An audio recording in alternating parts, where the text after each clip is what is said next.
안녕하십니까. 안녕하세요. 요약집이 나왔어요. 네. 제 판서 내용 거의 그대로 뭐 있다고 보시면 됩니다. 정리된 거니까 너덜너덜 할 때까지 보세요. 그럼 됩니다. 오늘은 계약법 할 차례죠. 지난주에 전세권과 유치권 저당권 했습니다. 전세권은 조문 위주로 봐달라고 그랬죠. 303조부터 전세금을 지급하고 부동산을 용도에 따라 사용식하고 나중에 전세금을 우선 변제 받는 용익물권 및 담보물권의 성격을 가지고 있는 그런 독특한 권리가 전세권이다. 그랬습니다. 304조 타인 소유 토지 위 건물의 전세권을 설정했을 때 그 전세권은 지상권 또는 임차권에도 효력이 미치고 305조 토지와 건물이 동일한 소유자일 때 건물에 설정된 전세권이 있어요. 그리고 토지 소유자가 바뀌었을 때 건물 소유자인 전세권 설정자가 지상권을 취득한다 그랬습니다.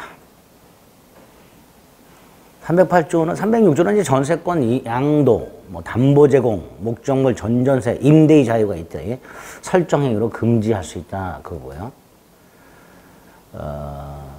307조는 전세권을 양수한 자, 전세권을 산 사람, 그 사람과 전세권 설정자가 동일한 기존의 전세권자와의 동일한 권리 의무를 갖는다. 그런 의미입니다. 308조는 전전세나 임대를 하지 않았더라면 면할 수 있었던 불가항력적 손해에 대해서 책임을 지라. 그런 조문이고요. 309조는 전세권자가 목적물에 대한 현상유지 수선 의무가 있다. 그런 내용이 309조입니다. 311조는 전세권자가 용도에 따라 목적물을 사용식하지 않으면 전세권 설정자는 전세권 소멸을 청구할 수 있고요. 310조 13조가 중요하죠. 전세권은 10년 초과하지 못한다. 초과하면 단축한다. 건물 전세권 1년 미만으로 정하면 1년으로 본다. 갱신할 수 있고 갱신시에도 10년 초과하지 못한다. 건물 전세권은 법정 갱신이 인정이 되면 전전세권과 동일 조건으로 갱신한 것으로 보되 기간은 정함이 없는 것으로 간다는 거죠. 314조 15조는 전세권의 목적물이 불가항력적으로 또는 전세권 자의 귀책 사유로 전부 또는 일부 멸실되었을 때 전세권 및 그 전세금을 어떻게 처리할 것인가 그런 내용들이 규정이 되어 있습니다. 317조는 동시 이행 관계가 규정이 되어 있죠. 그 정도가 전세권에서 이제 중요한 조문이 됩니다. 유치권은 타인 물건 또는 유가증권을 점유하는 자가 그 물건 또는 유가증권에 관하여 생긴 채권이 변제가 있을 때 그걸 변제받을 때까지 목적물에 대한 점유를 하면서 반환을 거절하는, 즉 유치하는 법정 담보물권이죠. 성립요건 5개 기억하자 그랬습니다. 타인 물건일 것, 물건에 관하여 생긴 채권일 것, 채권이 변제기가 도래할 것, 목적물을 적법하게 점유할 것, 유치권 포기 특약이 없을 것. 그렇죠. 자, 그리고 이제 유치권의 효력이라고 유치권의 권리가 있었습니다. 유치권, 경매권, 간이변제 충당권, 과실수취권, 보존 필요 사용권, 비용 상환 청구권, 그리고 파산법상 별제권 이런 게 인정이 된다고 그랬고요. 의무는 2가지가 있었죠. 선량한 관리자의 주의 의무와 채무자의 승낙이 없이는 목적물로 사용되어 담보 제공해서는 안 되는 의무가 있었습니다. 유치권 소멸 사유는 크게 3덩어리로 나누자 그랬죠. 물권 공통의 소멸 사유는 목적물 멸실이 있죠. 물상 대위 인정 안 된다 그랬고요. 채권의 공통된 소멸 사유로 담보물권의 공통된 소멸 사유로 채권 소멸이 있었고요. 특히 유치권의 행사는 피담보 채권의 소멸 시효 진행에 영향을 미치지 아니한다. 그 의미를 기억하셔야 되고요. 유치권 특유의 소멸 사유로 의무 위반을 이유로 하는 유치권 소멸 청구와 상당한 다른 담보 제공에 의한 유치권 소멸 청구, 마지막으로 점유 상실에 의한 유치권 소멸 이런 것들이 있었습니다. 마지막 저당권은 채무자 또는 제3자가 제공한 담보물을 채권자인 담보물권자가 점유하지 않은 그 교환 가치만을 지배한다 그랬죠. 그리고 나중에 교환 가치로부터 우선 변제받는 권리를 저당권이라 한다 그랬습니다. 설정 계약부로서 등기를 통해서 취득하게 되고요. 저당권에서는 그 효력이 중요했죠. 저당권에 효력이 미치는 범위 360조 피담보 채권의 범위, 원본이자 위약금, 채무 불이행을 이유로 한 손해배상, 저당권 실행 비용을 담보하죠. 그 중에 채무 불이행을 이유로 한 손해배상은 지연배상이라고 하며 원본의 이행기를 경고한 후 1년 불이행한다 그랬습니다.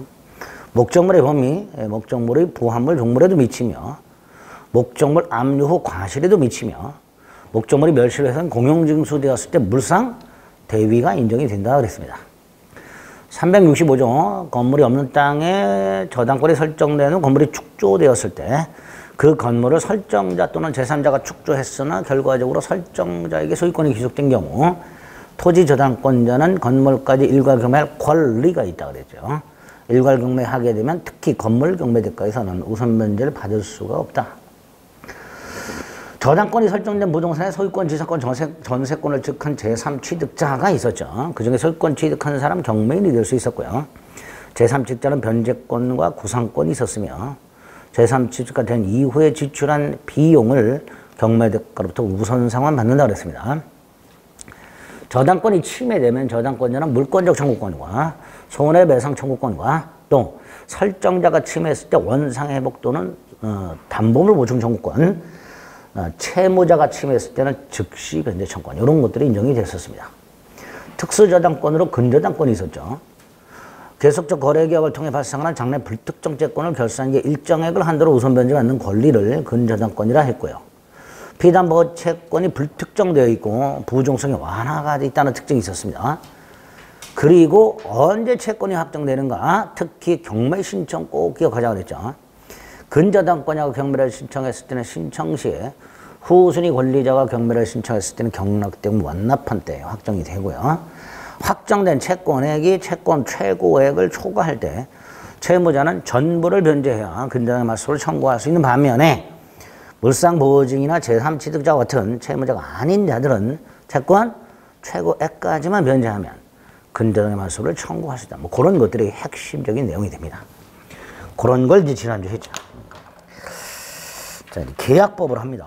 계약법은 총론, 강론이 있고 각각 5문씩씩 나오는데 내용이 그렇게 어렵지 않지요. 물권법보다 훨씬 쉬워서 웬만하면 잘 정리해서 다 맞추도록 해보셔야 됩니다. 자, 총론에는 계약의 일반적인 내용들이 들어있고요. 첫째로 계약의 의의가 나오고, 계약이란 것은 당사자가 뭔가를 합의하는 거죠.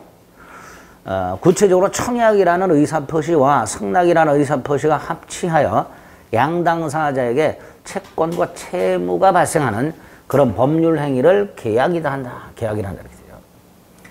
이 계약에는 계약 자유원칙이라는 게 있다고 그랬죠. 4가지. 계약 체결 여부, 상대방 선택, 내용 결정, 방식의 자유. 이렇게 4가지 자유가 있다고 그랬습니다. 그리고 그 계약 자유원칙이 제한을 하게 된다고 그랬는데요. 그 중에 내용 결정의 자유를 제한하는 것.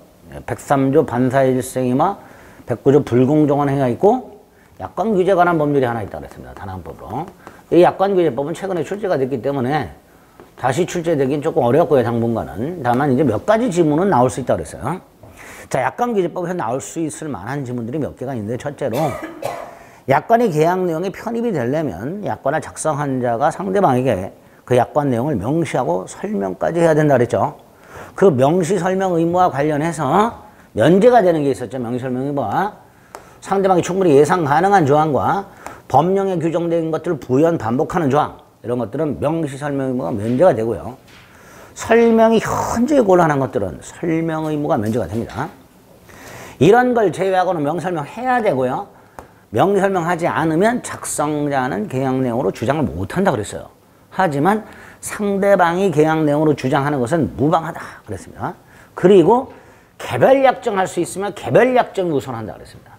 여기 일단 기본이고요. 첫 번째. 두 번째, 약관이 계약 내용에 편입이 되었다 하더라도 해석을 통해서 불공정 조항에 해당이 되면 무효가 된다 그랬는데요. 그 해석의 원칙 2가지, 객관적 통일적 해석의 원칙과 작성자 불이익 해석의 원칙, 그거 기억하셔야 되고요. 그렇게 해석을 해서 불공정 조항에 해당이 되면 그 조항만을 무효로 하는 걸 원칙으로 한다 그랬습니다. 그래서 민법 총칙에 있던 137조 일부 무효 법리의 특칙이 약관규제법에는 마련이 되어 있다 그랬습니다. 마지막으로 약관을 통해서 계약을 체결하게 되면 당사자들은 약관을 준수해야 되는데요. 이걸 약관의 구속력이라 한다고 그랬습니다. 그 약관의 구속력의 근거가 뭐냐?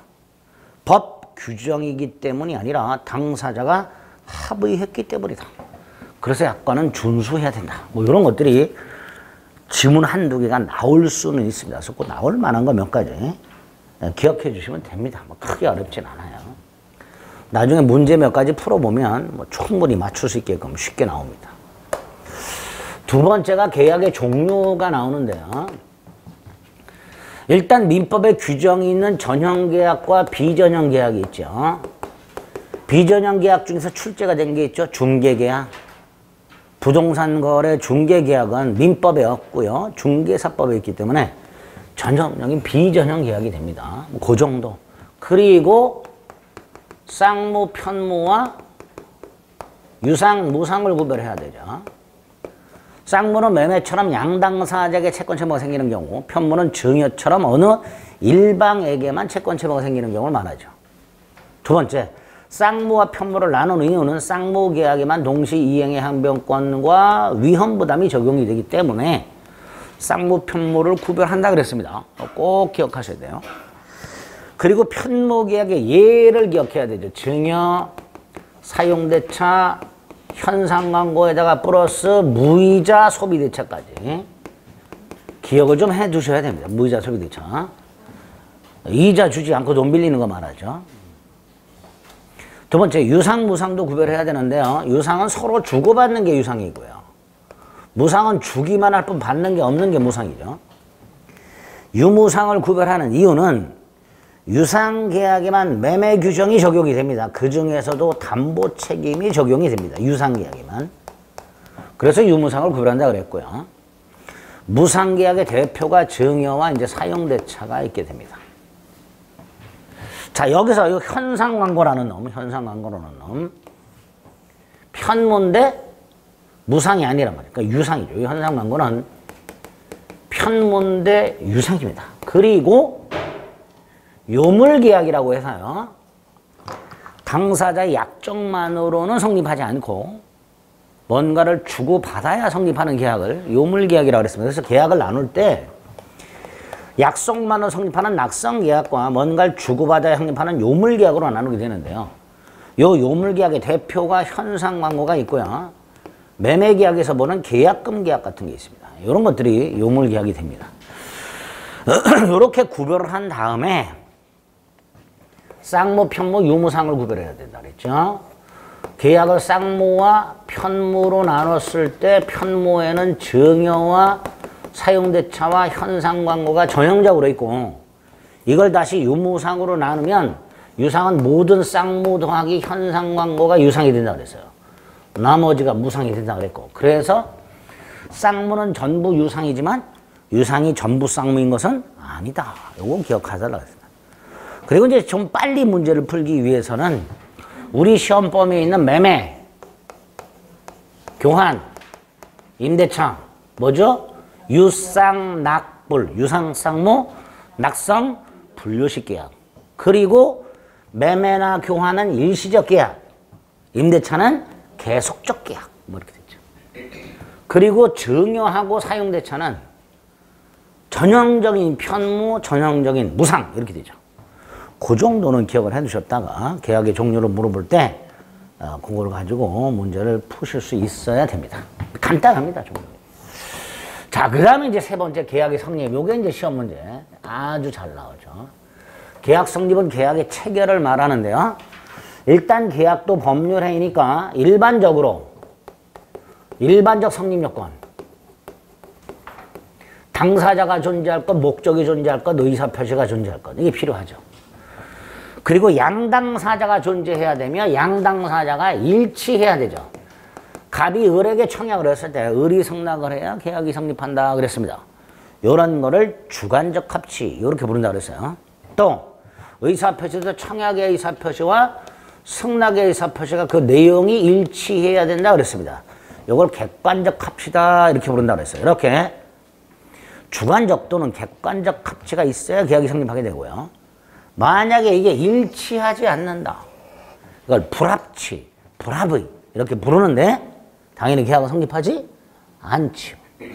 불합치하는 정도가 아무리 근소한 경우라 하더라도 또 불합치를 당사자가 모르고 있다 하더라도 의식적 불합치 계약은 성립하지 않게 됩니다.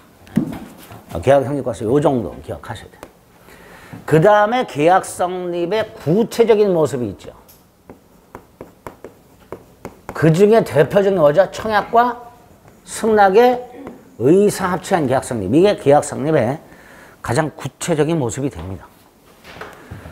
특히 이 계약 성립의 모습과 관련해서는 조문을 꼭 암기해달라고 그랬습니다. 527조부터 534조까지. 자, 먼저 청약과 승낙의 의사표시한 계약 성립에서 청약이란 계약을 요청하는 의사표시죠. 그죠? 누가 청약을 합니까? 특정인이 하겠죠. 특정한 누군가가 청약을 할 거예요. 여기서 그 특정인이 누구인지가 청약의 의사표시에 반드시 명시될 필요는 없다. 자동 판매기 설치 생각해보면 답이 나오죠. 중요한 게 상대방이죠. 청약은 특정인에게 할 수도 있고 불특정 다수인에게 할 수도 있죠. 기억해야 되죠. 청약의 내용은 뭐여야 되죠? 승낙만 받으면 계약이 체결된 정도로 구체적이고 확정적 내용이 있어야 돼요. 그래서 시험지문에 이런 게 나왔죠. 갑이 금액을 정하지 아니한 채 A 토지를 사라. 이게 청약이냐? 아니다.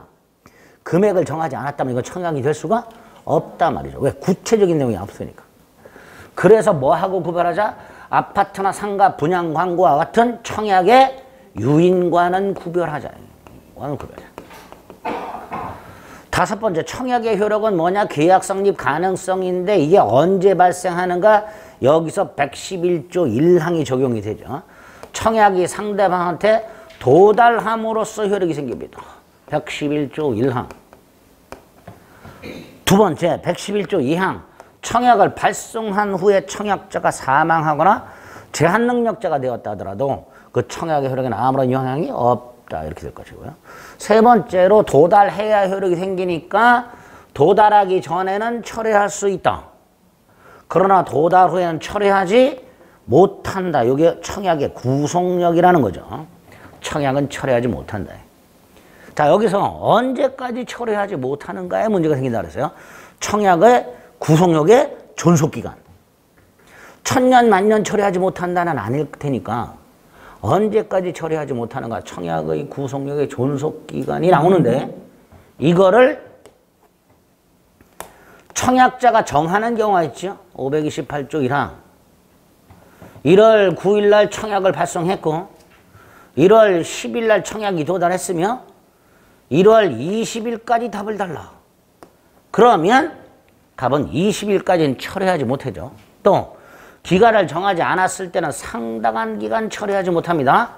그리고 그 기간 내에 승낙 통지를 받지 못하면 청약은 효력을 잃는다라고 되어 있습니다. 즉 단순히 기간이 경과한 때 청약은 효력을 잃는다가 아니라 그 기간 내에 승낙 통지를 받지 못한 때 청약은 효력을 잃는다라고 되어 있기 때문에 이 기간은 승낙 기간의 의미도 갖게 됩니다. 즉 계약이 성립하려면 저 기간 내에 승낙이 청약자한테 도달을 해야 계약이 성립하게 되는 거예요. 따라서 기간이 지나서 승낙이 도달을 하게 되면 연착한 승낙으로서 계약은 성립하지 않지요. 다만 청약자가 이 연착한 승낙을 새 청약으로 볼 수 있다. 뭐 이렇게는 해놨습니다. 그리고 조심해야 될 게 있죠. 보통의 연착과 조금 다른 게 있더라. 을이 승낙을 11일 날 발송했다. 그럼 이 승낙은 20일까지 가백에 충분히 도달했어야 한다. 그런데 우체국 사정 등으로 연착을 해버렸다. 이런 경우. 승낙이 연착은 했으나 즉 기간이 지나서 도달했으나 충분히 그 기간 내에 도달할 수 있는 발송인 때 이런 걸 이제 사고에 의한 연착이라 하고요. 이런 경우에는 통상의 연착과는 달리 청약자가 승낙자에게 연착 통지 또는 지연 통지를 발송하도록 하고 있죠. 연착했다는 사실을 알려주도록 하고 있어요. 만약에 통지를 하지 않으면 이 승낙은 연착하지 않은 것으로, 그래서 계약은 성립하는 것으로 보고 있습니다. 이렇게 528조 2항과 3항 사고에 의한 연착, 요거 조심하셔야 되고요. 두 번째, 승낙은 계약을 청약을 수락하는 의사표시를 말하는데 누가 승낙을 해야 되는가? 승낙자, 당연히 청약 수령자가 승낙을 해야 될 텐데요. 이때 청약을 수령한 사람은 당연히 계약 저연칙상 승낙 의무 없지요. 나아가 회답 의무도 없다 그랬어요. 회답 의무도. 그러니까 청약자가 언제까지 회답이 없으면 승낙한 것으로 간주하겠다 라고 청약 의사표시에 표시를 했다 하더라도 상대방을 구속하지 않는다. 상대방은 개무시할 수 있다. 그래서 회답을 하지 않더라도 승낙이 아니다. 계약은 성립하지 않는다. 이거 기억하셔야 된다고 그랬습니다. 중요한 게 뭐죠? 승낙의 상대방은 특정한 청약자여야 한다 그랬죠. 청약은 특정인 또는 불특정인에게 할 수 있지만 승낙은 반드시 특정한 청약자에게 하라. 불특정 다수인에 대한 승낙은 효력이 없다. 이렇게 돼요. 승낙의 내용은 청약과 일치해야 된다 그랬죠. 그래서 534조 조건을 붙이거나 청약에 대해서 변경을 했거나 청약을 변경하거나 청약에 조건을 붙여가지고 승낙을 했다면 청약 거절과 동시에 새 청약으로 본다. 이렇게 된다 그랬습니다. 그리고 승낙의 효력은 뭐냐? 승낙의 효력은 계약 성립이죠. 그죠? 언제 효력이 생기느냐? 원칙. 기간 내 청약자한테 도달한 때. 기간 내에 승낙이 청약자 때 도달해야 계약이 성립하고 111조 1항에 따라서 도달한 때 계약이 성립하게 됩니다. 그런데 격지자 사이에서는 즉 우편물을 통하여 계약하는 당사자 사이에서는 승낙 통지를 발송한 때 효력이 생긴단 말이에요. 격승발. 자, 요 531조를 어떻게 이해할 것인가? 우리 대법원은 이렇게 이해한다 그랬어요. 격지자 간에 계약이 성립했다는 것을 전제로 언제 성립한 걸로 볼 것이냐. 요럴 때 적용한다 그랬어요. 그래서 두 군데 적용한다 그랬습니다. 첫째, 15일 날 발송, 승낙을 15일 발송, 17일 도달. 기간 내 도달했죠. 계약 성립했죠. 그러니까 발송 시 성립한다. 이렇게 해석을 하게 되고요. 또 하나가 11일 날 발송. 그런데 21일 도달. 연착했죠. 근데 사고의 연착이죠. 엔도 청약자가 통지를 안 했어요. 그럼 이 승낙은 연착이 아니지. 즉 계약의 성립했죠. 언제? 11일. 그래서 531조를 격지자 사이에 계약이 성립했다는 것을 전제로 언제 성립했는가 요거를 판단할 때 적용을 한다 그랬습니다. 이렇게 청약과 승낙의 의사합치한 계약 성립이 어떻게 이루어지는가 조문을 중심으로 숙지를 꼭 해주셔야 됩니다. 두 번째가 청약만 있고 승낙이 없이 계약이 성립하는 두 개. 의사 실현에 의한 계약 성립과 교차 청약에 의한 계약 성립이 있죠. 의사 실현에 의한 계약 성립은 당사자 의사나 관습에 의하여 승낙의 의사 표시가 필요 없을 때 승낙으로 볼 수 있는 일정한 사실. 오늘도 제가 전철을 타고다 보니까 회기쯤에서 어떤 분이 타시더니 무릎에다가 구사 마스크를 올려놓으시더라고요. 사라고. 간만에 봤어요. 청약이죠. 일단 승낙 의무가 없으니까 가만히 있으면 도로 가져가시더라고. 당연한 거죠. 근데 어떤 분은 뜯어서 쓰시더라고. 그게 승낙, 그걸 승낙으로 볼 수 있단 말이죠. 이렇게 승낙으로 볼 수 있는 일정한 사실이 있을 때 조심해야 돼요. 청약자가 그 사실을 몰라도 계약의 성립합니다. 그리고 판례가 하나 있죠. 예금계약 성립 시기. 언제 성립한다? 금융기관 직원이 돈을 확인한 때. 금융기관 직원이 예금주로부터 예금 돈을 받아가지고 그걸 확인한 때 계약이 성립한다. 그거 기억하셔야 됩니다. 반면에 교차 청약은 뭐죠? 동일한 양청약이 교차한 경우 그 양청약만으로 계약이 성립하는데 언제? 양청약이 모두 도달한 때. 나중에 도달한 청약이 도달한 때. 그죠? 그때 계약이 성립하게 됩니다. 그렇게 승낙 없이 계약이 성립하는 두 가지 확인한 다음에 세 번째 535조 계약 체결상의 과실 책임을 확인해야 되죠. 각과 계약 체결상의 과실 책임은 의, 요건, 효과. 계약 총칙 총론 속에 있는 각종 제도들, 계약 체결상의 과실책임, 동시항변권, 위헌부담 같은 이런 제도들은 목차가 단순합니다. 의, 요건, 효과. 그리고 그 의 속에 요건과 효과가 모두 들어있어요. 이렇게. 1월 10일 날 갑과 을 사이에 갑소유 주택을 매매했다. 그런데 이 주택이 1월 9일 이미 멸실이 된 상태다. 다시 말해서 주택 매매 계약은 원시적 불능이다. 그죠? 그래서 계약은 무효다. 계약이 무효니까 이행 전이라면 이행할 필요가 없고 이행 후라면 부당 이득 반환 의무가 생긴다. 그런데 여기에 더 나아가서 갑이란 놈은 원시적 불능이라는 사실을 알았거나 알 수 있었다. 상대방은 선의 무과실이다. 그리고 상대방의 손해가 생겼다. 그거를 배상해라. 이걸 계약 체결상의 과실책임이라고 하게 된다. 이거를. 이게 뜻이야. 뭐 요건은. 계약은 체결되었으나 원시적 불능으로 그 계약이 무효일 것. 어느 일방은 그 사실을 알았거나 알 수 있었을 것. 상대방은 그 사실에 대해서 선의 무과실일 것. 상대방에게는 손해가 발생할 것. 이게 요건이죠. 간단해요. 요건도. 의의를 쪼개면 요건이 되는 거예요. 그럼 효과는 뭐냐? 535조에 이렇게 되어 있죠. 535조에. 상대방이 계약의 유효를 믿었음으로 인하여 받은 손해를 배상해라. 이걸 뭐라 그래요? 신뢰. 그런데 단서에서 뭐라고 되어 있어요? 그러나 상대방이 계약의 유효함으로 인하여 생기리 그거를 넘지는 못한다. 계약의 유효함으로 인하여 생기리 이걸 뭐라 그래요? 이행이. 이거를 넘지는 못한다. 이렇게. 이게 계약 체결상의 과실책임이에요. 의, 요건, 효과가 정확하게 조문을 중심으로 출제가 됩니다.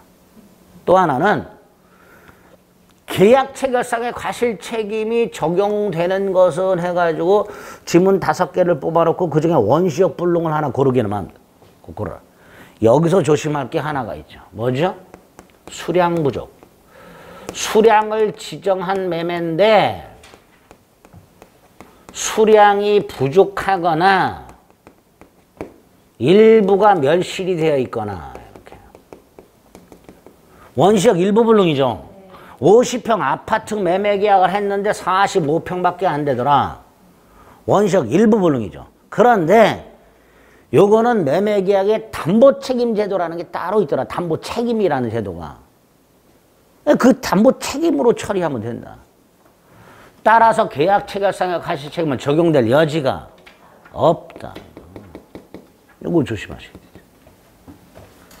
그 다음에 요 계약 체결상의 과실책임과 관련해서 하나 더 조심할 게 있다. 계약을 교섭하던 중 부당한 거부, 부당한 계약 체결 거부. 원래 계약자의 원칙상 교섭을 하다가 얼마든지 거부할 수 있다. 그런데 그게 부당했을 때 문제가 된다. 부당 거부. 그러면 계약 교섭 중 계약 체결 부당 거부가 뭐냐 도대체.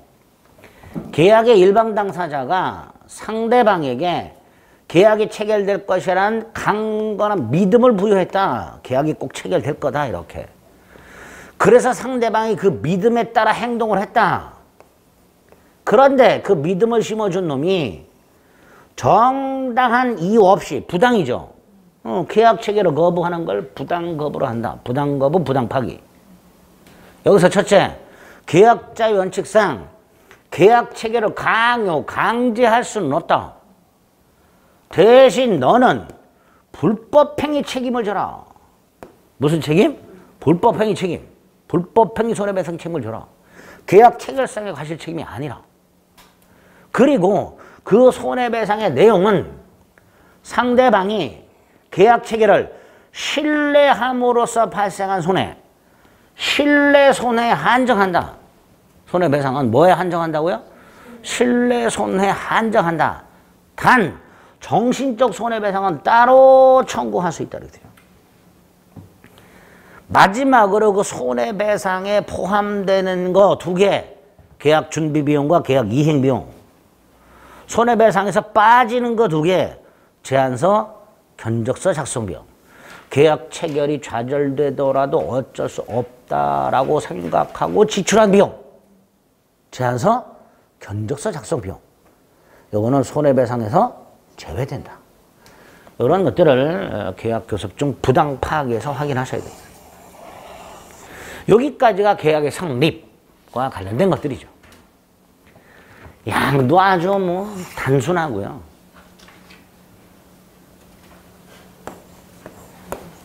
지상권보다 훨씬 양이 적은데 한두 문제가 나온단 말이죠. 지상권보다 훨씬 중요하죠. 반드시 여기서 한두 문제가 나옵니다. 그 다음은 쌍모계약의 효력이라고 두 가지 제도가 나오죠. 하나가 동시이행의 항변권이죠. 항변이라는 걸 뭔가를 정당하게 거절한다라는 뜻입니다. 유치권하고 비슷하죠. 유치권도 타인 물건 반환 거절이고요. 항변권도 자신 채무 이행 거절이고요. 둘 다 정당하긴 한데 유치권은 물권이고 항변권은 채권이고 뭐 그렇죠. 유치권은 타인 물건 반환 거절이고 항변권은 자신 채무 이행 거절이고 그렇죠. 다만 동시 이행의 항변권과 유치권 두 개를 모두 가질 수 있죠. 병존할 수 있습니다. 어쨌든 근데 나중에 비교하시면 되고 일단 동시 항변권이 뭐냐? 의, 요건, 효과 이렇게 되죠. 의, 쌍모계약, 매매와 같은 쌍모계약을 체결하게 되면 양당사자에게 채무가 생긴다. 그리고 이 양채무는 공평의 원칙상 동시에 이행이 되어야 한다.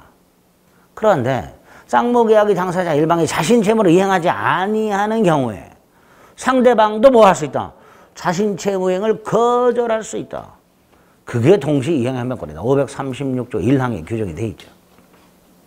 그 536조 1항이 바로 동시 이행 항변권의 뜻이 되는 거예요. 아, 동시 항변권은 쌍모계약에만 적용되는 게 원칙으로 하는구나. 이렇게 되겠죠. 그리고 다시 한번 나중에 이제 유치권하고 비교를 좀 하실 수 있어야 되고요. 자, 동시 항변권의 핵심이 뭐냐? 요건과 효과다. 요건 세 가지가 필요하다. 동일한 하나의 쌍모계약을 통하여 양당사자에게 대가적 채무가 생길 것. 이게 첫 번째 요건.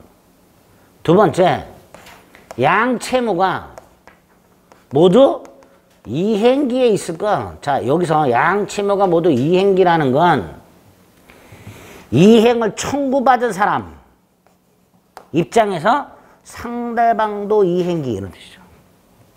이행 청구받은 사람은 당연히 이행기고요. 그러니까 청구를 받았겠지. 그런데 그 사람 입장에서 상대방 청구하는 놈도 이행기. 결국 양채무 모두 이행기 이렇게 되겠죠. 세 번째가 어느 일방이 자신 채무는 이행, 자신 채무로 이행 또는 이행 제공을 하지 아니한 채 청구할 것. 그죠? 예컨대 매도인이 소유권은 넘겨주지 않으면서 대금을 청구할 것. 이게 세 가지 요건이 되는 거예요. 그리고 이 세 가지 요건에서 조금씩 중요한 게 몇 가지 나오죠. 첫 번째, 동일한 하나의 쌍모계약을 통한 대가적 채무여야 한다. 그래서 첫째, 별개의 약정, 특약이라고 하죠. 특약상 채무. 이건 원칙적으로 동생관계가 아니다. 갑과 을이 갑수요 임야를 1억에 매매하는 계약을 했을 때 갑의 임야 소유권 이전 의무와 을의 1억 지급 의무가 동시행관계다. 그런데 특약을 했다. 갑은 묘지 두 기를 이전하기로 한다. 이때 갑의 묘지 두 기 이전 채무는 특약상 채무니까 을의 대금직 채무와 원칙적으로 동시행관계가 아니다. 꼭 기억해. 두 번째, 갑이 을에 대한 대금 채권을 병에게 양도를 해버리거나 을의 갑에 대한 대금 지급 채무를 정의, 내가 대신 대금 줄게. 채무를 인수하거나 또는 갑 또는 을이 사망을 하여 상속이 되는 경우에 그 권리가 당사자가 변동이 되더라도 채권 채무 내용이 바뀌지는 않죠. 채권 채무의 동일성이 유지가 됩니다. 따라서 항변권은 그대로 존속한다. 이것도 잘 나오고요. 제일 잘 나오는 거 갑의 채무가 이행불능이 돼버려요. 갑의 귀책 사유로. 그래서 손해배상 채무로 바뀌었다. 이때 상대방 계약을 해제하지 않는 한 상대방 채무는 존속하죠. 이게 동시행관계다 여전히. 이건 이해하려고 하지 마시고 그대로 기억하세요. 어느 일방의 채무 불이행을 이유로 한 손해배상과 상대방 채무는 여전히 동시이행관계다. 첫 번째 요건에서 세 가지를 꼭 지문을 기억하셔야 됩니다. 두 번째, 양채무가 모두 이행기가 도래할 것. 그래서 임야 매매계약을 1월 10일 날 했다. 소유권 이전과 대금 지급은 32일 날 하기로 했다. 1월 30일이 되어서 갑의 소유권 이전 의무 및 을의 대금 지급 의무가 모두 이행기에 도달해야 동시 이행의 한번권이 발생한다. 따라서 1월 20일 날 을이 중도금을 먼저 지급하기로 했다. 이거는 갑의 소유권 이전과 동시행관계가 아니다. 먼저 이행하기로 했으니까. 그런데 예외가 두 개가 있다. 536조 2항. 을의 중도금을 지급해야 될 날짜에 갑이 부도가 났다. 그럼 을의 입장에서는 갑의 이행이 곤란한 현저한 사유가 있는 거 아니냐. 그러면 선이행 의무를 거절할 수 있다. 불안의 항변권 이런 게 하나 있고요. 두 번째, 을이 중도금 지급을 지체하던 중 정당한 이유 없이 중도금을 지급하지 않고 있다가 이행기가 도래했다. 그러면 을의 잔금 플러스 선이행 의무였던 중도금 지급이 갑의 소유권 이전과 동시 이행 관계가 된다. 이렇게 두 가지 예외가 있다라. 그거 기억하셔야 돼요. 두 번째 건에서는. 선이행 의무라 하더라도 동시 이행 관계가 되는 거 두 가지.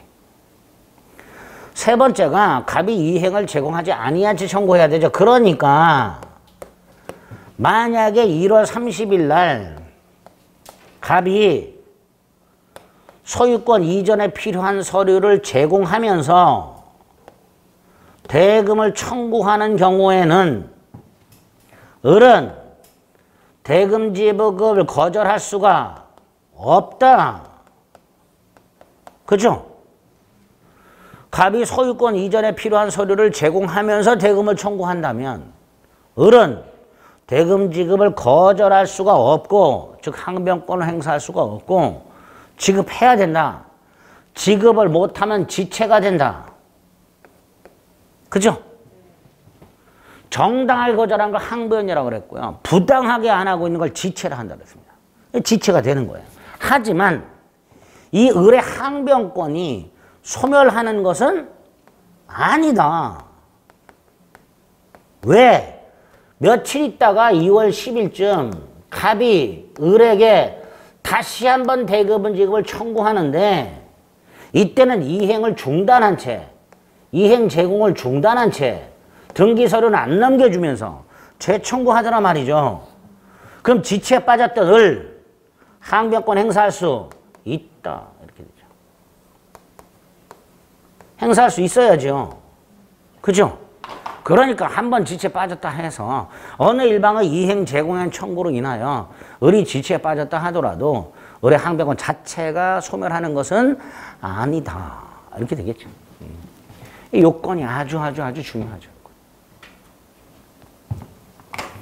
세 번째 효과. 일단 항변권은 자신의 채무를 잠시 뒤로 미루는 거다. 연기적 항변권. 이렇게 되죠.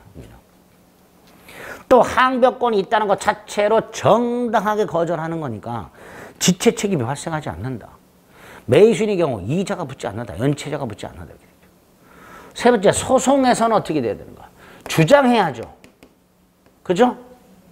갑이 을에게 대금을 청구했을 때 소송을 제기한 경우 을은 항변권을 주장해야 법원은 고려해 줍니다. 민사소송은 당사자가 주장하지 않으면 직권으로 고려하지 않는다 그랬으니까 상대방이 이행을 하지 않은 채 소송을 제기했을 때 을은 항변권을 주장, 소송상 주장을 원용이라 한다 그랬어요. 원용해야 법원은 심리 고려하게 됩니다. 주장하지 않으면 법원은 직권으로 고려하지 않는다. 그리고 만약에 을이 항변권을 주장했고 그걸 법원이 받아주게 되면 원고를 패소시키는 것이 아니라 원고 일부 승소 판결을 한다.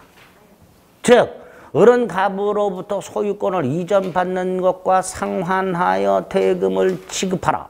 이렇게 상환 이행 판결, 상환 급부 판결하게 된다. 그런 걸 원고 일부 승소 판결이라 한다. 일부 승소 판결. 네 번째, 이건 외우셔야 돼요. 그냥. 동시 이행의 항변권이 붙은 채권. 대표적으로 두 개가 있어요. 매도인의 매매대금 채권과 임차인의 보증금 반환 채권이 있습니다. 이렇게 동시 이행의 항변권이 붙어있는 채권을 자동 채권으로 상기하지 못한다. 그대로 암기하세요. 동시 이행의 항변권이 붙은 채권을 자동 채권으로 상기하지 못한다. 두 개가 있다고 그랬죠. 매도인의 매매대금 채권을 자동 채권으로 상기하지 못한다. 임차인의 보증금 반환 채권을 자동 채권으로 상기하지 못한다. 무슨 말인지 이해가 안 돼서 안 외워지는데요 라고 하지 마시고 자꾸 입으로 중얼중얼 하다 보면 외워집니다. 이거는 상계라는 제도로 이해해야만 이해할 수 있는 부분인데 상계 설명하려면 30분 걸려요. 그러니까 그냥 외우세요. 상계 자체가 우리 시험범위 아니니까. 또 하나는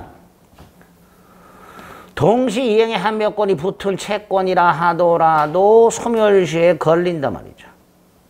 매도인의 매매대금 채권에 매수인의 항변권이 붙어 있다 하더라도 그 매매대금은 이행기가 되면 소멸시효가 진행한다라는 뜻입니다. 그래서 동자상 X, 동체서 동그라미 이렇게 암기를 해달라. 암기는 하고 끝나고 나중에 동자상이 뭐예요? 그러면 안 되죠. 동시 이행의 항변권이 붙은 채권을 자동 채권으로 상기하지 못한다. 구체적으로 매도인은 매매대금 채권을 자동 채권으로 상기하지 못한다. 도자상. 임차인은 보증금 반환 채권을 자동 채권으로 상기하지 못한다. 차자상 이렇게 되죠. 도자상 X. 여기부터 시작하면 동자상 X, 도자상 X, 차자상 X 이렇게 돼요. 동체서 동그라미. 동체서 동그라미 또 뭐예요? 동시 이행의 항변권이 붙은 채권이라 하더라도 소멸시효에 걸린다. 이런 뜻이라고 그랬어요. 암기. 여기까지가 동시항변권이에요. 그래서 보통 동시항변권은 동시 이행의 항변권에 관련된 설명으로 옳은 것은 틀린 것은 뭐 이렇게 물어보는 게 보통입니다. 거기에다가 물어보는 게 있죠. 다음 중 동시 이행 관계인 것은 아닌 것은 이렇게. 그죠? 이것도 많이 물어보죠. 박스 쳐놓고 특히. 다음 중 동시 이행 관계인 것을 고르세요. 동시 관계가 아닌 것을 고르세요. 이렇게. 그리고 우리는 동시 관계가 아닌 거 5개만 외워주면 됩니다. 50개도 아니고 500개도 아니고 꼴랑 5개만 외워주시면 이런 문제 다 맞출 수 있습니다. 자, 동생관계가 아닌 거. 첫째, 변제와 채권증서 반환. 채권증서는 뭐가 있죠? 차용증. 채권증서의 대표 중에 뭐가 있다고요? 차용증. 돈 갚는 것하고 영수증 교부가 동생관계예요. 따라서 돈 갚는 것과 차용증 반환은 동생관계가 아닙니다. 또 돈 갚는 것과 담보권 말소. 예컨대 변제와 저당권 등기 말소. 변제와 가등기 담보권 등기 말소. 변제와 담보목적 소유권 등기 말소. 담보목적 소유권 등기가 뭐죠? 양도담보권. 이런 것들은 동생관계가 아니다 말이죠. 변제와 담보권만 수절차. 세 번째, 토지거래 허가 신청 절차 협력 의무와 대금 지급 의무. 토지거래 허가 구역 내에서의 허가 전에는 대금 지급 의무 자체가 없다. 그러니까 허가 신청 절차 협력 의무와 대금 지급 의무도 동생관계가 아니다. 네 번째, 임대인의 보증금 반환과 임차인의 목적물 반환이 동생관계예요. 그러니까 임대인의 보증금 반환과 임차권 등기 말소, 이건 동생관계가 아니다.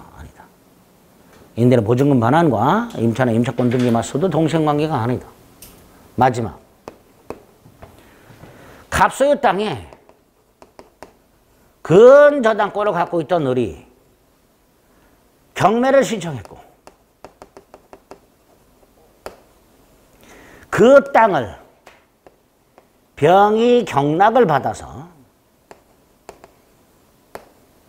병이 법원에다가 대금을 납부하고 법원은 그 돈을 가지고 배당을 실시하고 배당 등기소에 촉탁해서 병의 이름으로 소유권 등기까지 마쳤다. 자, 순서대로 아주 경매 절차를 아주 단순화시킨 거죠.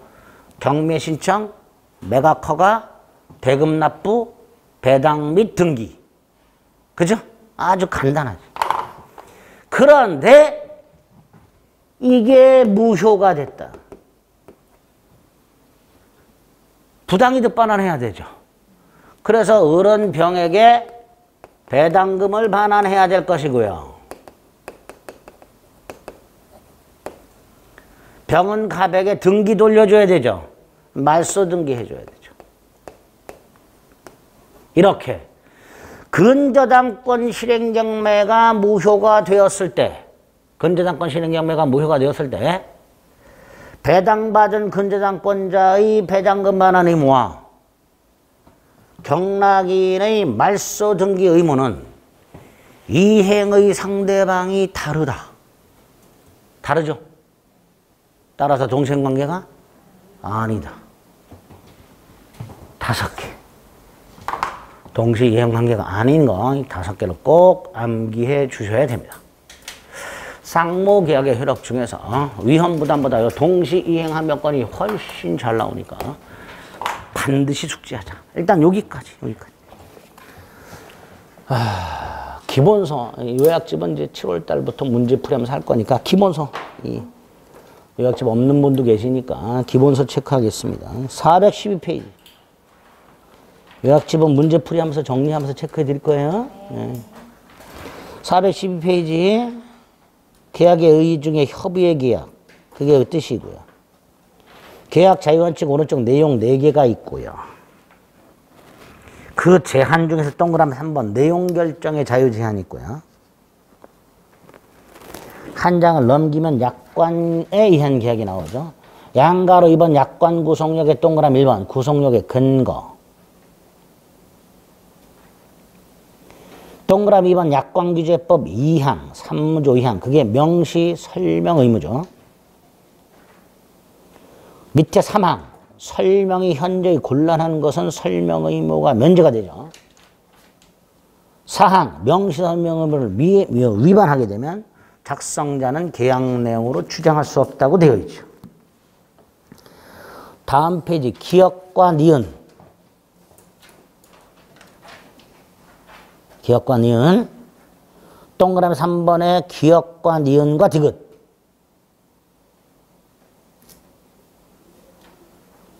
불공정조항은 무효라고 되어 있죠. 사항. 그 결과 오른쪽 동그라미 5번 하단에 일부 무효의 특칙.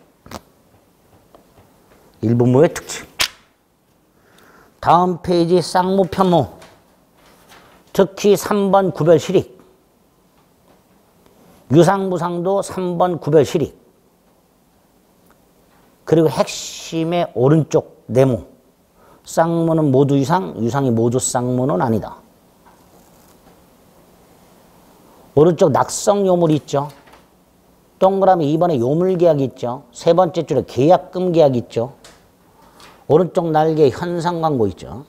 2개. 계약의 성립 밑에 보면 객관적 합치와 주관적 합치가 있어야 되죠. 다음 페이지 청약이 나와 있죠. 양가를 보는 의, 오른쪽에 동그라미 2번, 동그라미 3번, 밑에 양가로 3번에 동그라미 1번, 기억, 니은. 다음 페이지 청약 구성력 조문이 있죠. 이건 뭐 달달달 암기하셔야 되죠. 그 조문 쭉 기억해 주시면 돼요. 오른쪽에 승낙이 있습니다. 의에 동그라미 1번, 동그라미 2번, 동그라미 3번. 다음 페이지 연착과 승낙의 530조와 비통상적 즉 사고의 연착 528조 2항 3항. 오른쪽 계약의 성립 시기 동그라미 1, 2 특히 이 격지자 간의 승낙 531조 격승발. 그 의미. 그렇죠? 그 다음에 이제 427페이지로 가면 교차 청약에 한 계약 성립과 의사 실현에 한 계약 성립 두 개가 나와 있습니다. 언제 성립하는가 계약 성립 시기 조심하시면 되고요. 한 장을 넘기면 계약 체결성의 과실 책임이 있습니다. 535조 1항과 2항이 있고요. 오른쪽에 요건이 나와 있습니다. 동그라미 1번이 있고요. 판례가 있죠. 거기에 보면 실제 면적이 계약 면적에 미달한다고 되어 있죠. 수량 부족이죠. 담보 책임이 성립합니다. 따라서 계약 체결성의 과실임을 구할 수는 없다고 되어 있고요. 그러면 동그라미 2번, 동그라미 3번. 그리고 효과 확인하시고 다음 페이지 판례가 하나 있습니다. 계약 교섭의 부당한 중도파기. 1번 마지막 줄 불법 행위를 구성한다. 2번 세 번째 줄 신뢰 손해에 한정한다. 세 줄 내려가 제안서 견적서 작성 비용은 포함되지 않는다. 뭐 이런 것들 일단 기본적으로 기억이 나야 됩니다. 그 다음에 이제 쌍무 계약 효력이 쭉 나오는데요. 그 중에 다음 페이지 동시 이행의 항변권 536조가 있습니다. 그 중에 2항이 불안의 항변권이라 그랬습니다. 밑에 의 밑에 판례가 있고 판례 2번이 있죠. 어느 일방의 채무 불이행으로 인한 손해배상 채무와 상대방 채무는 여전히 동시행관계다. 오른쪽 성립 요건에 퍼렇게 되어 있는 거 별개의 약정이라고 되어 있죠. 특약을 말하는 거죠. 원칙적으로 동시행관계가 아니다 말이죠. 밑으로 쭉 내려가면 판례 밑에 동그라미 2번 있죠. 근저당권 실행 경매가 무효가 되었을 때. 두 번째 줄 등기 말소 의무와 배당금 반환 의무는 이행의 상대방을 달리함으로 동시행관계가 아니다라고 되어 있죠. 그죠? 그래 안 그래요? 네. 다음 페이지 표가 있습니다. 거기에 스피커 표시되어 있는 거. 동시행관계 아닌 거. 그 밑에 동그라미 5번. 두 번째 줄에 가로 안에 상속, 채권양도, 채무인수 이런 말 있죠. 이거 동시행관계다. 여전히 동시행관계는 존속한다.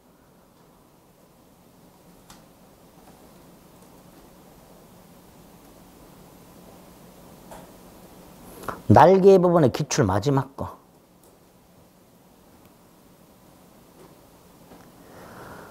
그러면 다시 맨 밑에 보면 양가로 2번에 동그라미 1번 원칙이 있고 오른쪽에 예외가 있죠. 예외가 뭐야? 선이행 의무라 하더라도 항변권이 생기는 경우죠. 기억에 불안의 항변권이 있고 니은에 B가 있죠. A, B. 양가로 3번에 상대방이 이행 또는 이행 제공하지 않아야 된다 그랬죠. 여기서 문제가 되는 게 다음 페이지 수령지체죠. 그 밑에 판례까지. 효력을 보면 연기적 항변권이 있고 지체 책임이 면제된다라고 돼 있고 소송에서는 주장해야 되고 주장하면 원고 일부 승소 판결한다 그랬고요. 오른쪽 있죠. 동시 이행의 항변권이 붙은 채권을 자동 채권으로 상기하지 못한다. 구체적으로 날개 기출이 있죠. 매도인은 매매대금 채권을 자동 채권으로 상기할 수 없다. 다시 양가로 보면 소멸시효에 걸린다. 그죠? 밑에 예제 보세요. 동생관계 아닌 거 고르래. 4초 걸려요. 답이 4번이지. 에? 동생관계 아닌 거 5개 외웠잖아. 거기 딱 있잖아. 그러면 돼. 너나 골라라 그러지 말고. 제가 뭐하러 골라? 여러분이 골라야지. 그죠? 그래서 쌍무계약의 효력 동시 이행의 한 명권까지 살펴봤습니다. 위헌부담은 잠시 쉬었다 가보겠습니다.